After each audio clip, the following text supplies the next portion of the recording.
नाज़रीन, आप देख रहे हैं PTN न्यूज और मैं हूं आपकी होस्ट कुरातुलैन।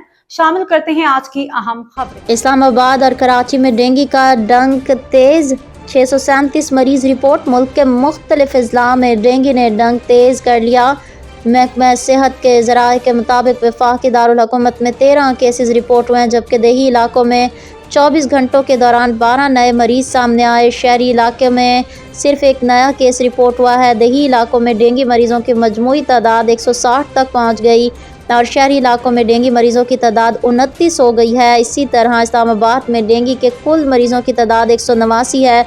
दूसरी जानिब सिंध में रवां साल डेंगू के 448 केसेस रिपोर्ट हुए हैं। सबसे ज़्यादा केसेस कराची डिवीज़न में सामने आए, जिनकी तादाद 384 है। महकमा सेहत के अदाद शुमार के मुताबिक कराची में अगस्त के महीने में अब तक 74 डेंगू केसेस की तस्दीक हुई। कराची में सबसे ज़्यादा केसेस ज़िला शर्की 96, ज़िला वस्ती 88 और ज़िला जनूबी में 75 डेंगू केसेस रिपोर्ट हुए हैं, जिनकी रवां साल कराची डिवीज़न में डेंगू से अब तक एक मौत की तस्दीक हुई है।